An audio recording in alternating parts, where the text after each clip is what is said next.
Fucking hell, I think he's been waiting to come in. I have been chatting. You've stitched me up there.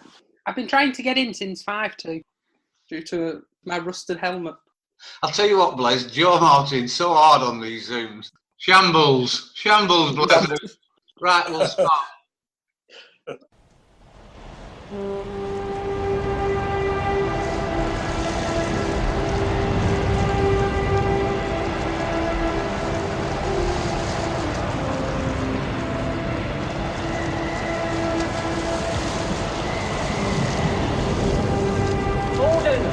Order! Send Lowerhouse to save the house! Come on, the house!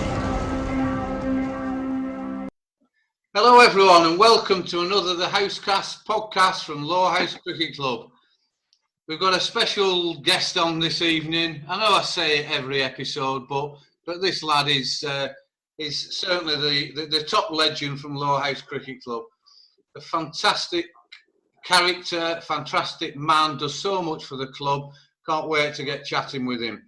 With me tonight, we've got Gary Morehouse, we've got Joe Martin and Joe Beneducci. So we'll just have a quick run through of how we're all going. I'm Jezzo, former Lowerhouse cricketer. I've done nothing different since the last time we chatted, other than went to Lytham St Anne's today, which was a lovely little walk on the beach. Gary, anything different from the last time we chatted? Not really, Jez. That was about like an hour ago, weren't it? So it seems we've done that many podcasts. Don't give it away. Don't give it away. Yeah, no, nothing that's going to excite our listeners, I don't think, my friend. Okay, Joe Martin. I have a question for Gary. Did you manage to sort out your food shop? No. Did you not? No, we're on next queue. We've got one coming on Wednesday, Joe, so I'll let you know. Oh, thanks. Good. I hope it's complete. So do I. That's so kind of you, Joe, to ask. Gary didn't get his food delivered the other day. Yeah, I think he got a lot of cleaning products, but no food. Anyway, over to you, Joe Martin. Anything different? And don't bore us with I've been for a run, we've played family games, and I played my guitar. No. So the lockdown has eased slightly. However, I'm operating 3 weeks behind the government. So I'm still in the original lockdown, just because to be safe. To be safe for you or for other people? Well, I think it's for both. So Right. Then I don't get it, but then I've got to assume that I've got it, so then I don't give it to other people. Right. It used to be a bit like that in Cat's Whiskers. Joe, anything different from you? Yes. Yeah, I've been chatting to your nephew. All right. Scott. Yeah, he's listened to the Ryan podcast. So he's got a few memories about playing with Ryan. Although I think his mind must have got a bit skewed, because he says he can remember fielding in the covers to Ryan. I don't ever remember Scott Oak fielding in covers. No, third man Fielding under covers. Yeah. So it's funny how time distorts people's memories. Yeah, or maybe gin. So, yeah, thanks very much for your input and coming back on, chaps. Again, we're ploughing through these. We're getting them out once a week, we've decided. So we've got a few that are backing up now that will get out there. We've had some great feedback around the Ryan and the Paul Stanley and the Macca ones. And I know Gary and Joe have had personal text messages and around how much people, spectators are appreciating these, in these difficult times. So we'll try to keep them going out. If everyone can keep listening and subscribe when you can and support our three sponsors, Johnny Russell at Milltown Pies and obviously Art Caterers, SPE Furnishings and Alexander Grace Law Firm, solicitors in Burnley. So let's support them as well. And thanks very much for your feedback. Anyway, here we go, on to tonight's guest. This lad made his debut, I think it was 2 years after I made mine, and I'm probably, late side of 80s now. He's played 37 seasons in the Lancashire League. I mean, I've only just found that out from the research I've just done. I'm sure you're all guessing who it is now. He's the highest scorer of all time for Lowerhouse Cricket Club and keeps piling those runs on. He scored over 16,500 runs. Had a few 28 wickets, Blezz. You know, he used to get those wickets. It's Chris Bleazard. How you doing, Chris?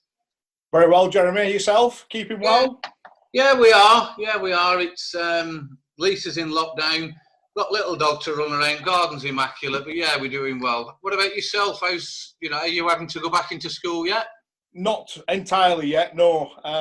My obviously teaching sixth form classes, they're all doing exams, so there isn't any new work to teach them. So at the moment, we're entering exam codes for them, estimate, and we probably won't be back, I don't think, till September. Right, okay. It must be difficult times for you, and you know we all know how dedicated you are, and for the students. So, are the students finding it comfortable, or as comfortable as it can be in these times? I think the students that I teach are having a whale of a time. Really, they're most of them are working. All right. In probably not delivering Gary's groceries. There's a lot of them working for Tesco's and Sainsbury's and so on and so forth. So yeah, getting quite a bit of brass. Yeah, good. I mean, it's good that they're keeping their morale up. It's so difficult, you know, whether it's teachers, delivery drivers, or obviously NHS and the other, you know, the services that are helping us out. So good work, Chris, to keep it going. Chris, thanks so much for coming onto this podcast. We've mentioned to previous guests, you know, it's all about what you've done, and what we want to know a few stories about you. Not all serious stuff, some funny stuff. You know, your dad passed away quite recently. We all love and have fond memories of David. How he was at the club. Ben, your nephew, first team captain, doing a great job, a fantastic job there. But I think, you know, initially, from my scheme of this is to just go back how me and you first started, you know, in the early 80s and late 70s playing junior cricket. What are your memories around that down at the Lowerhouse? I remember, obviously, my dad played for Whalley in the Ribblesdale League, so I spent sort of my first sort of 10 years following him round every summer, really, from Ribblesdale League grounds, and sort of like getting into cricket that way, being a nuisance around the dressing rooms, playing at half time with my dad, you know, swinging on gates, climbing over fences, you know, getting into trouble, getting a few clips round the ear, trying to nick a few pints from underneath people's tables when I was, you know, 11 or so. But my dad was from Whalley originally, but obviously had moved to Burnley and lived in Burnley. So when it came to my junior cricket, he obviously wanted me to play for Whalley, but it was just too far to get to Whalley of an evening. So it was a case of where should we go? And obviously we'd been down to watch a few Lowerhouse games in the late 70s, and you know, it seemed like a really nice place. You know, my dad knew a few folk who were playing there, knew a few folk who were on the committee. When I was about 11, it was sort of like, right, time to make a decision where you're going to play, and it was Lowerhouse that I chose for a couple of reasons. One of them was your younger brother, who was the year above me at school, really, and had played, you know, Lancashire under-13s when he was, you know, 12 or so, and I played a bit of cricket with Nicky at school and things, so that was one of the reasons I came down. And junior section then was very, very much a slimmer outfit than it is now. We had under-13s and under-15s, and that was it. So when I was 11, I started playing for the under-13s with Dave Nicholas as team manager and umpire. Yeah, I mean, that's interesting, Chris, because I mean, crikey, we've known each other so long. You know, you were looking at, we talked previously on this podcast, Bill Holt and Reg Wardle would have been running the junior section then. Was there any other, you know, who were the friends that your dad would have known down there? I'm just thinking, why not go and play at Burnley? I don't. Maybe the decision happened when I was at, you know, when I was at school, really, you know, and not a lot of lads who went to Ted's actually played at Burnley then. Yeah. You know, it's sort of changed after that. Most of the lads were playing well, we didn't play a lot of cricket at Teds, did we? Anyway, you know, a lot of the people like Gary still at the grammar school. So, you know, Shez and Gary and a lot of the lads who I came to know from Lowerhouse were at the grammar school. Yeah. So, you know, they were playing down at Lowerhouse. You know, Burnley were a fantastic side then, weren't they? And, you know, sort of like, I don't think they were particularly renowned for the juniors at that stage. They didn't have, you know, they had a solid, you know, first team, good young players playing in the second team. Some of them came to Lowerhouse with, you know, John Hartley and Graham Bushell eventually to get first team cricket, didn't they? So yeah, they did. Yeah, well, interesting times there, Chris. That you know, but for, you know, the slightest little thing, you could have been, you know, playing elsewhere. You know, continue to play at Whalley or whatever. That's really interesting for me. I mean, obviously, you know, Whalley wasn't. My dad, you know, sort of like relied on his van, really, you know, his TV repair van to get us to the places, and sometimes that didn't come off, and he didn't have a car, so that was never going to happen, really. Yeah. So Lowerhouse was definitely within walking distance, so that's where it sort of like came down to it, I suppose. And at that time, were you were, you know, your mum and your dad, you were up around the Tim Bobbin area? Yeah. Yes, that's what it is. You could walk down there, and then your dad gets involved, and it's such a great story that, you know, your dad ended up playing a little bit of first team cricket and a lot of second team cricket. Yeah. It's a fantastic story. Your dad, I remember your dad's television repair van. Crikey, I forgot about that. Yeah, I remember that really quite well. Blezz, I've got your school scorebook in front of me. Yeah, it's all right. From 1981. When your school team got to the Lancashire Cup final. Yeah. And I'm just looking through. I think you scored a 50 in all the games before it, or took 5 wickets. How have you managed to get hold of that, Joe? I've got no idea. I was rummaging through things the other day. We were reordering the books in the house, and I managed to find this. We must have 3,000 books in the house. So we're ordering them, right? Okay. Ordering them, Putting them in order. Yeah. I hadn't lost them and thought I needed to buy them again. Right. And Frank's in it as well, Blezz. Frank's definitely in it, yeah. Yeah. What was Frank like at that age? Very tiny. He was a tiny kid. Was Frank? He didn't actually start sort of growing until he was perhaps 14 and 15 to the limited height that he is now. But he was very, very small. He at school he used to be a bit of a scamp, did Frank, and you know, sort of like used to tease the bigger lads, you know, sort of like the rugby lads. He played a bit of rugby, did Frank, at scrum half, and he used to sort of like go around, sort of like provoking the bigger lads to try and chase him, and Frank would then just run off and hide somewhere and sort of duck under things while they were like running into him. But he did get a fair few beatings, which may give rise to some of the issues that he's had later in life. And when he grew a little bit, Blezz, and couldn't run off. Yeah, exactly. Yeah, he'll try to run over fences or under them and get him caught. Yeah. Oh, fantastic. I don't know if I've moved on too quickly there, Jez. So that's 1981. But so, what was it like playing at Old Trafford at that stage, Blezz?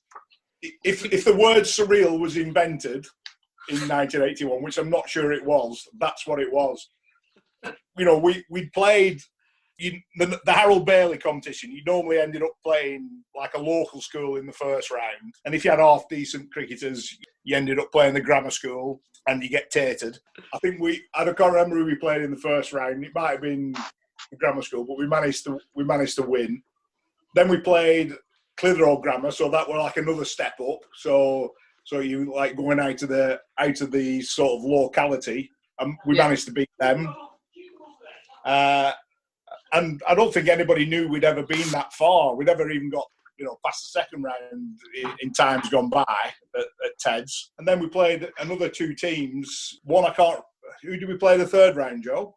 So it was Sir Thomas More.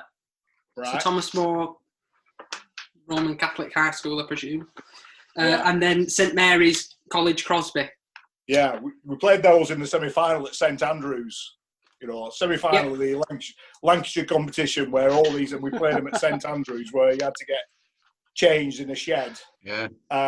We were all playing in, you know, like I think Joe mentioned on one of the earlier podcasts, playing for school in your school trousers and a white shirt and cricket boots if you had them, or trainers for most of us. We still played the semi-final in school trousers, white shirts and cricket boots. Yeah. So this team come over from Crosby, you know, fully kitted up, changing a hovel, and got beat at St Andrews. I had whites. Tommy Farry played in that side, who played at Todmorden for 5 or 6 years. Played first team cricket at Todmorden. And other than that, we had nobody who was a cricketer. Absolutely nobody. No pedigree other than playing in schoolyard. Yeah. You know, Frank made most of his cricket playing at schoolyard, although he did come down to Lowerhouse about that time.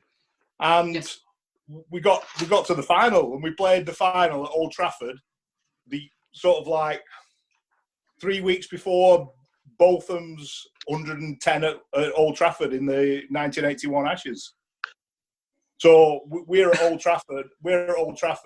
You know, 11 of us managed to get begged, borrow, and stolen whites from somewhere. Ringing bell at Old Trafford. walking out to bat where Ian Botham gets 100 3 weeks later. Absolutely unbelievable. Never seen anything like it. No, that's fantastic, Chris. That is. Who was the teacher then that took? You know, you always had a teacher that looked. Yeah, it was Dave Preedy really, and Mr. Duxbury. Oh, Bill Duxbury. Duxbury, couldn't remember his first name. Yeah. Oh, And I think Bob Johnson did the scorebook, didn't he, Joe? Because if you recognise the writing, it's Bob Johnson's writing. Yeah, it's so all the team names and stuff have been written in like calligraphy fountain pen. I don't know if you can see. Yeah. Oh, look at that. I mean, in the build-up to the final, I mean, I don't want to ruin your story, Blezz, but you didn't win the final, unfortunately. Well, we won by getting there, Joe. Yeah, exactly, Blezz. I know. Scenes of Lowerhouse to come for 30 years. So that's interesting. You've got the scorebook from when Blezz played. There's a number of scorebooks missing from Lowerhouse Cricket Club. I just wonder if you've got a bit of a confession or there's something you want. Stan is searching high and low for them. Well, I really love scorebooks, and I was on the phone to Stan this week, and he'd listened to some of the other podcasts, in particular the 2005 one, to which he said, "Oh, so that's where the scorebook is." I knew he had it. But what about you? Don't deflect it. What about you? Where's other scorebooks have you got? I don't know. We're only about halfway through the reorganisation, so. How many have you found? I've got the three scorebooks from 1990, Jez. All right. Okay. All right. That's a good. Why do we need three, Blezz? You know why there were three scorebooks, don't you, Jez? Yeah, I do. I remember why. Because Norman Dale got run out of town. No, it wasn't that Norman one. Dale. It was when Tripp was captain. All right. Yeah. We never had the scorebook there because he never turned up until 5 minutes before it started the game. So we always had an emergency scorebook to give the scorer to start getting across to where he needed to go to. You must have tossed up about 20 times that year. That is a fantastic story that had completely passed me by. I don't know how I would cut this in, but I was vice captain that year for Tripp with Delroy Morgan, and that happened, didn't it? We had to borrow a scorebook from Rottenstall's fourth team out of the cupboards because Tripp weren't there. They had to toss up and do whatever we did, and we used their scorebook. Yeah, and then we had to get another one, and so we carried a spare one with us all the time. So there, I think we've, any listeners out there who might have the odd scorebook, if they can start handing them back into Stan. He's not sleeping very well at the moment. Now we know where the 1991 is. So we'll move on from your early years, Chris, and it's a fantastic achievement playing at Old Trafford with a team like that. And Ted would have been so proud. You do well in the junior cricket. You play third 11, second 11. Quickly you're obviously getting some runs, and you're a quality player. And then I think, would you have been 16 when you made your debut? 16, yeah. Yeah, 16 at Todd, I think, was it? Home against Todd. At home against Todd. What was your memories around, the end of the 82 season when you were doing well and getting into the first team? Did you expect to get in? What went on there? We'd had the really good year, the 1980 year when they got to the Where's the Cup final, or the Martini Trophy final. Then in 1981, we came close to winning the league, wasn't it, at Rottenstall, where if we'd have beaten Rottenstall, we'd have won the league. Was that 81? 79 and then 80. One way or the other. Anyway, I can remember it. From Lowerhouse not being a particularly good side and hearing that side of it, actually those 2 years, we had a really good side with John Hartley and Graham Bushell and Pankaj Phil, good pros, Iggy. We had a decent side. I didn't really expect to get into the first team around that time, but you knew you were one of the next names on the sort of sheet if things changed a little bit. And I think after the 81 season, I think John Hartley went pro in. I think Bush might have gone pro in. There were a couple of spots available when Lofty's taxi drivers sort of let him down, really. So I couldn't drive at that stage. Some people like yourselves will probably say I can't drive now.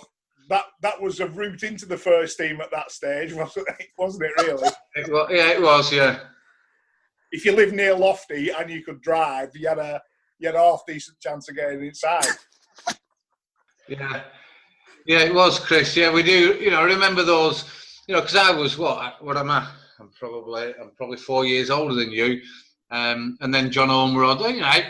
We used to compete for 2-3 slots between me, John Ormerod, Dave Keeley, Tom Sullivan, Rusty, Brian Holmes, these sort of players. And like you said, there were some great players in there.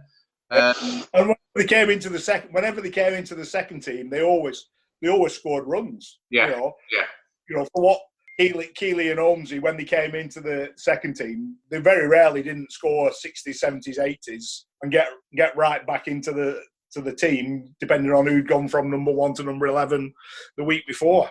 Yeah, that happened. So what were the circumstances about you getting in this side? Was it a holiday period and you got your chance? Yeah, it probably was. I'd been on the grammar school cricket tour as a guest the sort of week before, and I got quite a lot of runs, down there. And when I got back, there must have been somebody on holiday, and there was a spot available, and I was picked for the first team. Yeah, fantastic. I mean, was there anything about that game? Were you nervous? How did it go for you? I wasn't particularly nervous. As a young lad going into that side, you had a bit of confidence about you as a sportsman, so you weren't like going to be overawed by it. I had a bit of confidence in my fielding. I knew I was a half fielder, probably better than Stan and quite a few others in there. So you weren't going to let them down there. As far as the batting was concerned, you were always going to test yourself against a decent pro. They had Rod Eswick as their pro, right? Yeah, who was sharp. So you knew that was going to be a bit of a test. But I think I batted maybe 7 or 8 and got 7 or 8 again. Maybe 9. And really enjoyed batting the limited amount. I caught a catch. I ran probably their batter who was sort of looking like winning the game out from a half decent throw. So I thought I had a really good game, and we won. So it was a great debut, really. Yeah, no, it's fantastic, and I think I don't think you were in and out of the side much after that debut. I only played 5 games that season. Yeah, what date was that? Was that early start of the season? No, it was July, mid-July for Burnley holidays, really. So you got left out of that season. Yeah, so I didn't play at all in the first team till then, and I only played another 4 games after that. Right. It was sort of like I sort of vaguely remember getting dropped the next game. you know, it was one of those, when the team was selected, wasn't it? You just got it on the notice board in the club, didn't you? Yeah. And if it threw it down and nobody opened the club, you were trying to look through the letterbox to see if you could see it. That was the only way you could see whether you were in the team or not. So it must have been a bad week, so we hadn't practiced. So I didn't know whether I was in the first team or the second team until perhaps 11:30 on the day of the game. And Lofty arrived, knocked on my front door and said, we really enjoyed you being in the first team last week, Chris. Great effort, great start, but I'm afraid you're not playing in the first team this week away at East Lancs. You'll be down at Lowerhouse. Okay, that's not a problem, Lofty. Thanks very much. Shut the door, went to the front window, saw Lofty getting into Dave Keeley's car and drive off as my replacement. Took him. Thanks. Yeah, it was. You know, that is so true how that went on, and you know, we chatted to a few other players, not of that era, but we were very close to that era, and you know, we look back at the coaching we had, you know, which we really we appreciate, but the actual management and the way that the club was run at that stage, it does make me wonder sometimes, Chris, if other clubs were run similar. You know, how we know we didn't have mobiles, we couldn't text each other. I wonder how other clubs got told they were dropped. No idea, Jez, but we could have been doing it by carrier pigeon. It'd be more reliable. Yeah, I mean it's. I mean, I think it's a bit of a funny story. It was exactly the same. Looking through the letterbox, or you know, you'd sometimes. My dad would get. He wasn't on the selection committee, but he was on the committee. He would then try and listen into the selection committee to see if I'd been picked. And then the only other way that we could get it picked, and I think this was part of my downfall, was that the Burnley Express. You'd find out, you'd read the Burnley Express on a Friday morning. Yeah. And it's Roger Bromley's father-in-law, Stan Hudson, who worked at the Burnley Express. He's passed away a number of years now. And he used to take some free Burnley Expresses into the General Williams on a Thursday night. I used to go into them a lot. See whether I was in the team or not, because it was a real difficult woodpile club, weren't it, Blezs? We were in and out like I don't know what. Yeah, absolutely. I mean, were you going in General Williams just to look at the paper, Jez? Yeah, well, I was only 17 and a half, Joe. And he still had his tankard over at bar then. That's one of the best stories of Gary's dad, that one, when he had to move his tankard from one pub to the next. That were a belting story. New Albion, top of Rosnell Road. Yeah. And he felt like with landlord, and I'd gone in for a drink one night with a couple of lads. And I'm in the gents, and landlord comes in, big fella. You're Brian Morehouse's lad. You're Brian Morehouse. Oh shit! And so right, you know, what's he done? He said, "Well, first off, he owes me a £5. Right? Okay, here's a £5. He said, second hand, he said he's took his tankard and he's gone round all local pubs, bartering through where he can put his tankard over at bar. He said, and somebody would knock him 3p a pint off, so he's put it over at bar there." Fantastic. Yeah, I do remember that previously, Gary. You and Chris telling me that. No, quality. So anyway, Chris, so you've that's your debut. You've played, you know, half a dozen games that season. Then we move on to 84 and 85, and you start getting established. What can you remember about that? Because obviously Curtis Hazard's around then, and you know. Again, I may have played half a season, possibly in 84. Still not getting regular games in the first team. Yeah. And then, sort of, by the time it got to 1985, I think, again, 84 was a bit difficult. Most young kids go through it, don't they? Of batting 6, 7, 8 every time, doing quite well, going in, getting 20s, 30s, but still not getting an opportunity. 1, 2, 3, 4, 5. And it was getting a bit frustrating. I think John Bushell was in that same position, batting 5, 6, 7, 8. And we started nattering that we could have done with getting a bit of a do, because other people weren't getting any runs, batting, you know, in the decent batting spots. And towards the end of the season, we perhaps did get more of a go in the prime spots, 3 and 4 and 5, batting around wherever Curtie wanted to bat, really. Probably did all right towards the back end of that season. And 1985 was probably my first full season, and I started off that season batting against Jack Holsworth at Church and got 60 in the first game. And that was probably only when I felt established. So I was 18 then when I played my first full season. But I can remember talking, you used to say about Jack Holsworth, he's a canny bowler, he can, he does this with it, he does that with it. And I can't remember who I was batting with, but it must have been like a senior pro, somebody like Higgy or Stan, and they said, just watch him for picking seam on ball. Just watch him for picking seam on ball. He always picks seam on ball. Just keep an eye on it. So, what's he on about picking seam on ball? No idea. So, I got 60 against him. I hit him for a couple of 4s and a 6 and was quite pleased with myself. And then, sort of like, from there, like, relatively established. But that season was a bit of a difficult one with Curtie because it was his 3rd year.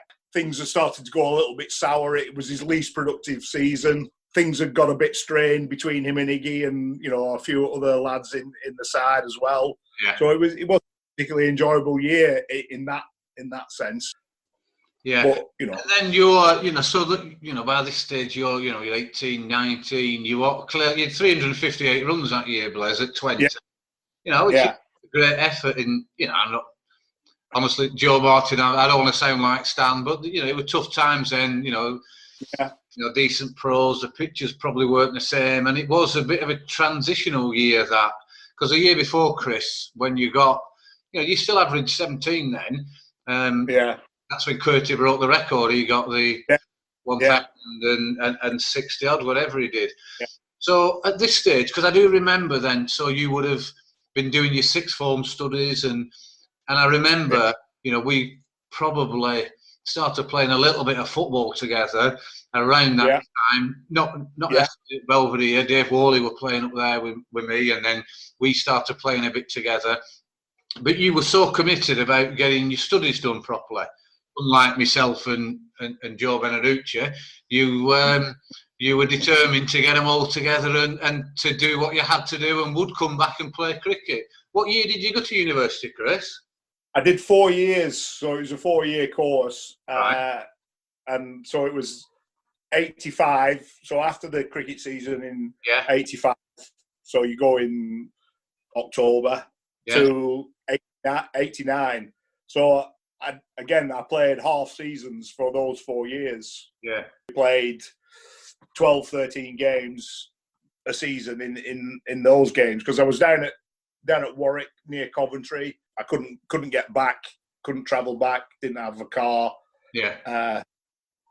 Loved playing cricket down there. Really, really enjoyed it. Good standard, but couldn't get home. Smooth my path at university. Really, I found it tough going down there. A lad from Burnley, teacher training really, and found it hard work.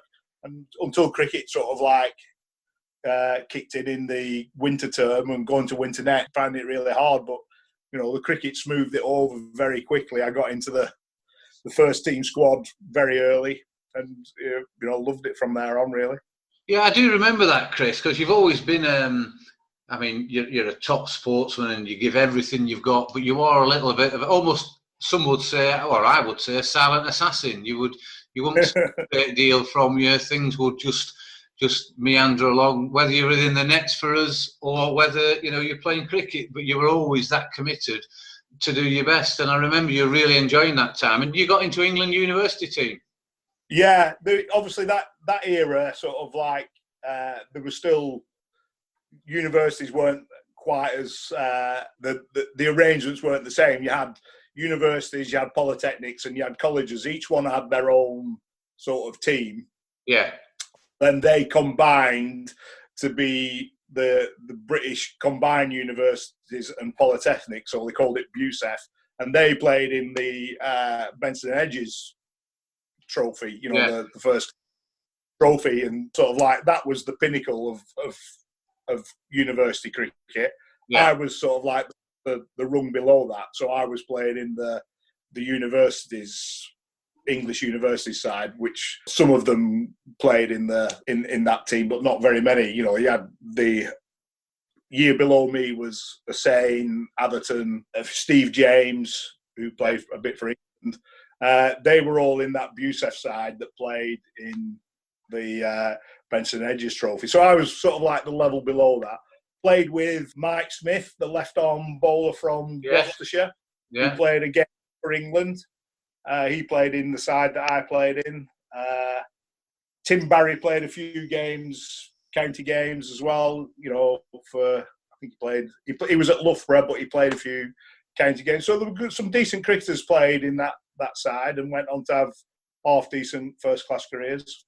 Yeah, you know, as I said, I remember it vividly. You know, Blezs were coming back. You're still, you know, late teens, early 20s, coming back, and you would always get in the first team and do a job for us. But, you know, flicking through Blezs and 87, 88, 89, prior to that, you were getting 200, 300 runs a season, averaging, you know, really quite well. But there were two or 3 years there where you only played 12 or 15 games, appreciate, but you were getting less than 150 a year. You know, would that have anything to do with the drinking at university? No. My drinking culture came from a friend of mine, really, and I don't know why I drink. I don't know why I drink bitter. Went down to university thinking that I was a pretty poor drinker, really, because every time I went out, I ended up sideways. My mate was like stone cold sober. I don't know what it was. I do remember one night down at Lowerhouse finishing my last beer, or being forced to finish my last beer, and sort of like really, really struggling, but doing it because my mate told me to. And I found his 2 false teeth, you know, in my last gulp. Don't know who that was, Jez. No, that's absolutely. Perhaps you might know.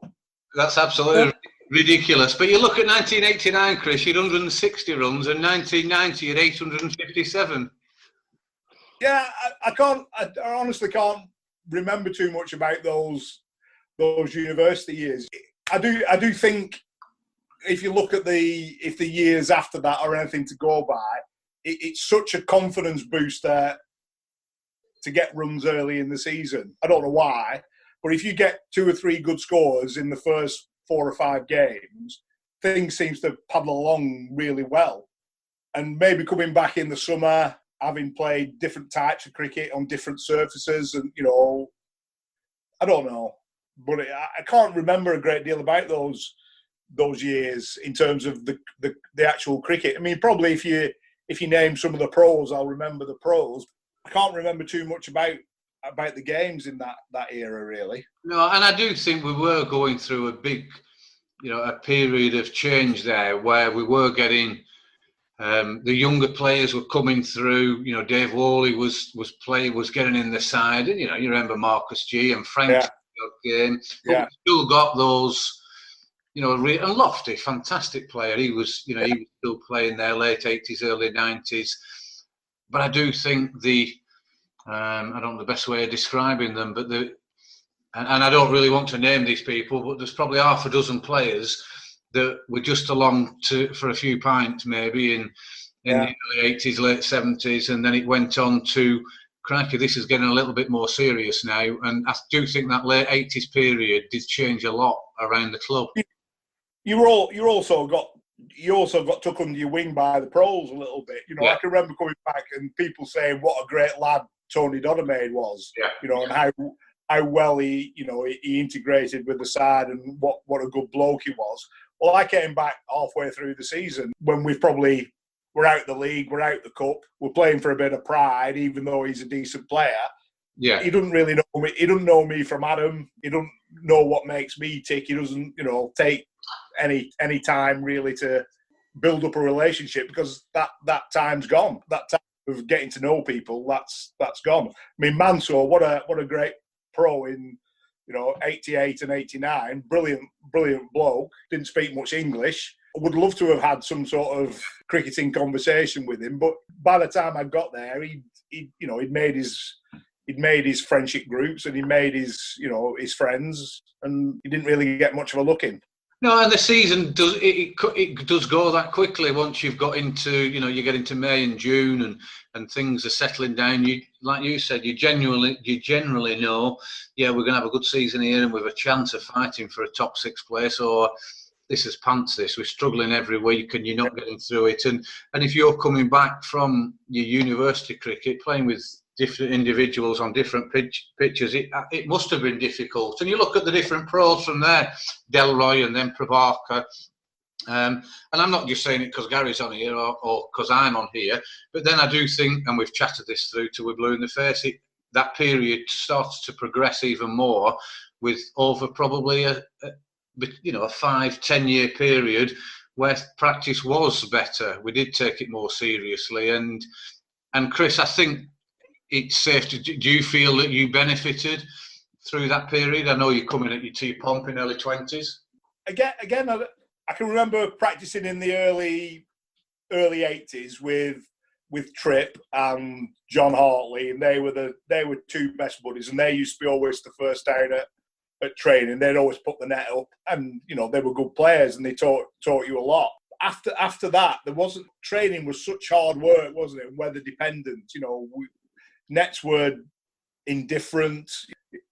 It was difficult to get any sort of proper coaching off anybody in terms of mindset or anything like that. And it was a bit of a lottery, and you played yourself into form by what you did at the beginning of the season.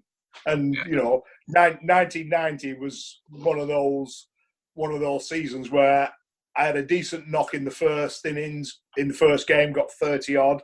And then in the second game, I got 90, and then you're 100 runs into a season, having had 2 games. Your confidence is high. Your name's gone around, so people are wary of you and thinking about things, and you've got half a chance of having a good season. And you did actually play yourself into form rather than train yourself into form.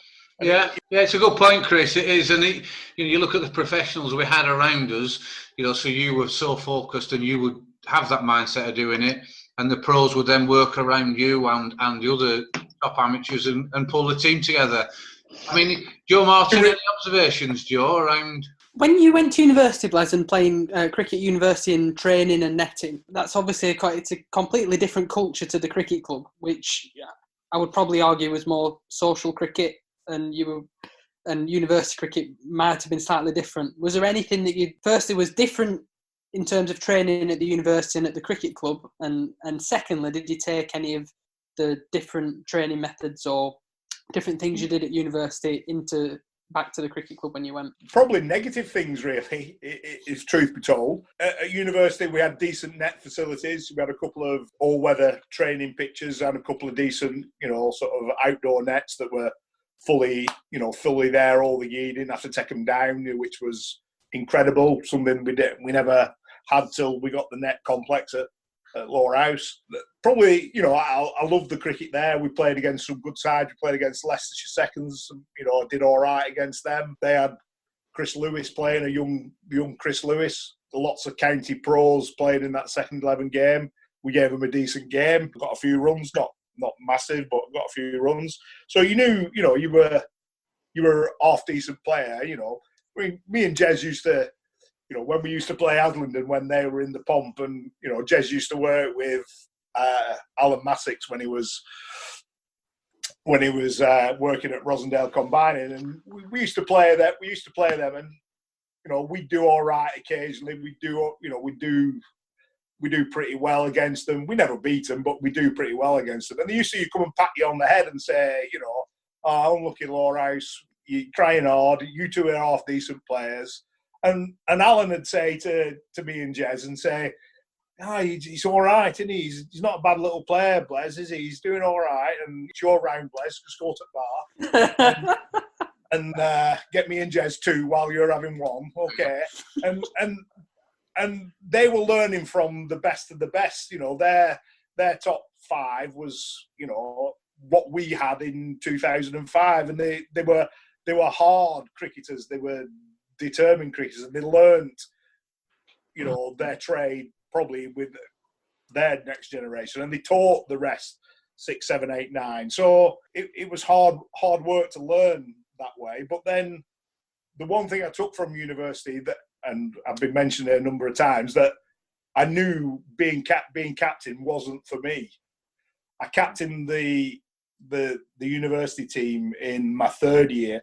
I can remember Paul Stanley saying in his podcast about Rusty making the teas. Well, I had to make the teas when I was captain. That was part of your responsibility. When you played another, you had to go to the supermarket, buy all the stuff, bring it in, and then you had to make it. Yeah. So, you physically had to make it. You get somebody else with you to make the tea. Somebody, and I just thought, hang on, why am I doing this? And then when you go out to field, I wouldn't bowl myself when I was bowling some people who were worse than me.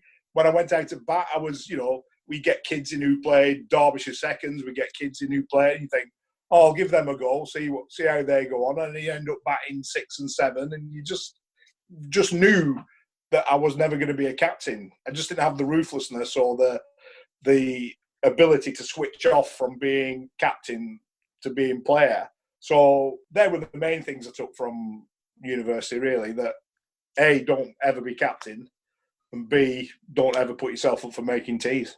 Yeah.